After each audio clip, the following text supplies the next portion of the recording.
Hey Google, turn on dining light. Sure, turning the dining light on. Alright guys, welcome back again for another parcel unboxing that we bought from Sir Christian Villegas of Los Baños, Laguna. So si Sir Christian he's selling pre-love items and mostly Japan surplus items. So if you're into buying surplus items like Japan toys and collectibles, just follow his page and check his wall for his items for sale. Okay, so we encountered another legit seller. Okay, so what we have here, it is a toy made by Britons. It is a JCB load all heavy equipment. Okay, so nabili natin to in pre-love condition. I'm very full aware of this condition. And hindi to brand new guys ha. Pre-love lang nabibili natin. Okay, so let's open this up so we could check the condition of this toy and ano ba talagang toy ito. Okay, by the way, it is a toy made by Britons in 1:32 scale. This is my second JCB brand currently on my possession. Open natin to. Yan, very secure ng parcel ni sir. Thank you very much. As you know, itong toy na to medyo malaki talaga, yung 1:32 scale. Okay, so ito siya. It is a JCB load all heavy equipment manufactured by Britons based on Google Lens. Yan, just like in the picture. Okay, so soon we'll find soon kung anong manufacturer talaga to, kung ito ba talaga, pero based on picture siyang siya to. Okay, so etong details niya and the materials that used in this toy, etong boom niya, yan, itong may logo ng JCB, it's plastic guys, including yung nasa loob na part na to, yung extension arm niya. Dito sa tip, ito plastic din. Lahat plastic guys. Okay, so dito sa body, etong fender niya is plastic. Itong cabin niya, this is a full die-cast. Etong buong cabin including itong mga niya, service ladder niya. Yan, die-cast metal yan guys. So plastic yung etong part na to. Yan, plastic tong parang grill niya sa taas, including yung details na to ng headlights. Okay, clear acrylic yung color ng glasses. May emblem dito ng JCB.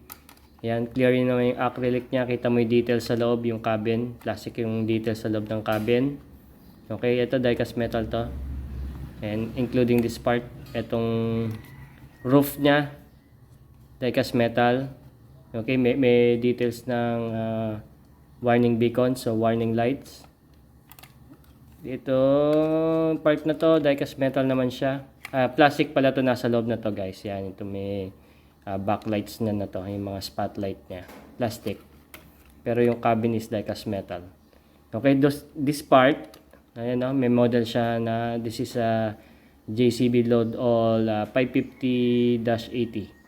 Yan yung model niya. Die-cast metal tong body na to. Ayan, including this part. So don't be confused no guys. This is two part. Plastic yung nasa loob na to. Yan, plastic made yan. Pero itong body niya and the base is die-cast metal.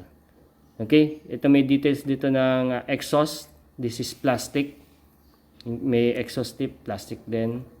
May emblem din doon na, may logo rin doon ng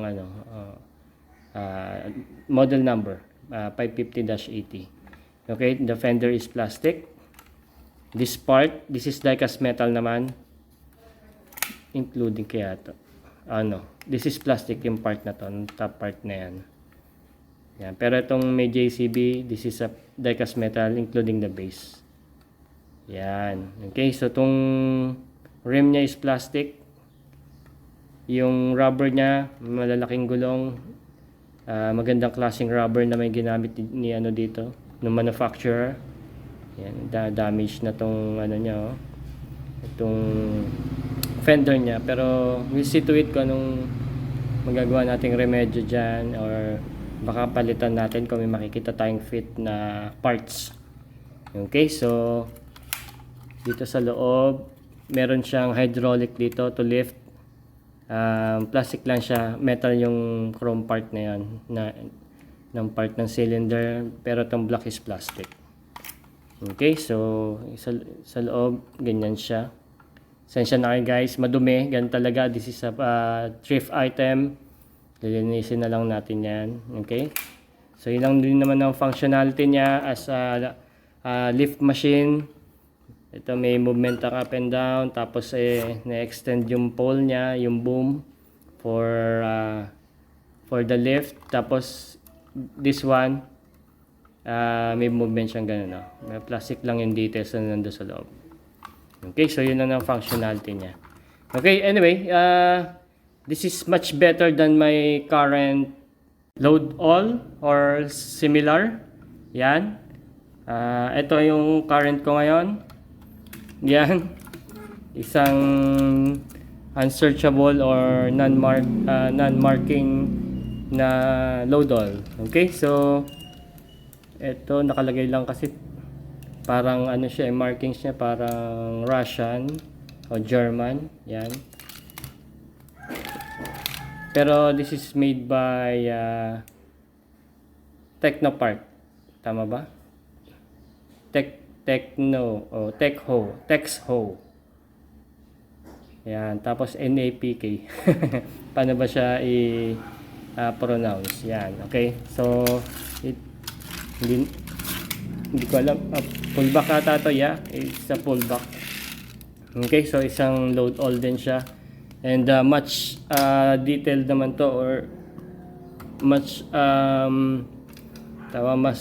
tawag dito, mas branded naman tong JCB than dito.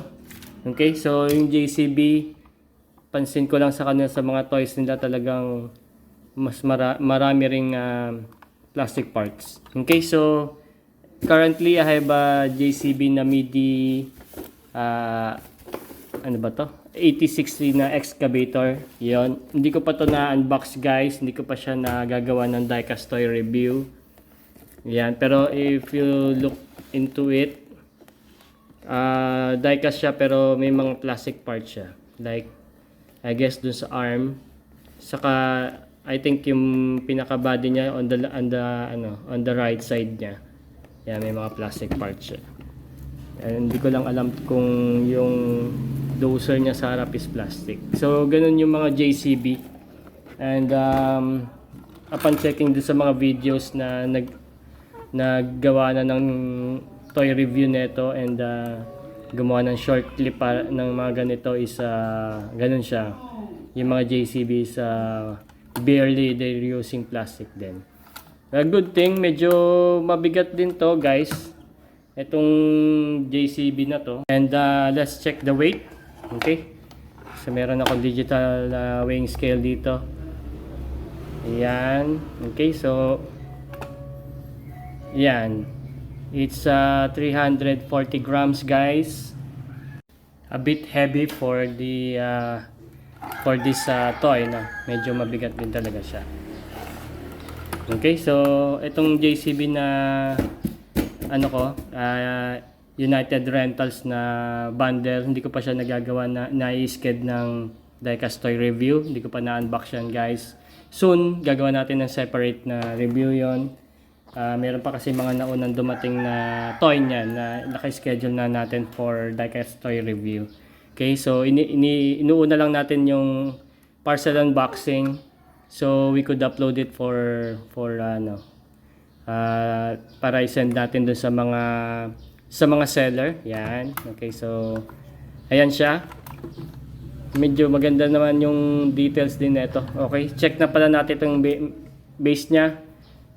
Yun ang marking niya, Tommy EX2 5AZ UK. Okay, hindi ko alam kung wala naman kasi marking ng Britons dito, just like yung other na JCB na toy. But we'll check na rin natin kung Tommy ba to. Tommy yung make niya. Kasi yung Tommy Tech and Tomica. Isang manufacturer yon. Hindi ko alam kung kasama itong toy na to doon sa Tomitech. Okay, so pero currently based dun sa picture na and information na nakita natin, it is a JCB made by Britons, and ito rin yung actual na truck niya na toy model. Yan, isa pa rin tong scale model. Okay, so collectible pa rin siya, guys. Okay, so if you like more of this, guys, just follow my page, and I have a TikTok, Facebook, and YouTube account. So follow nyo siya, comment, share nyo na rin. Comment if you like thread, guys. So just stay tuned for other toys to be unboxed, and for the individual diecast toy review. Okay, so I'll see you on another video, and goodbye.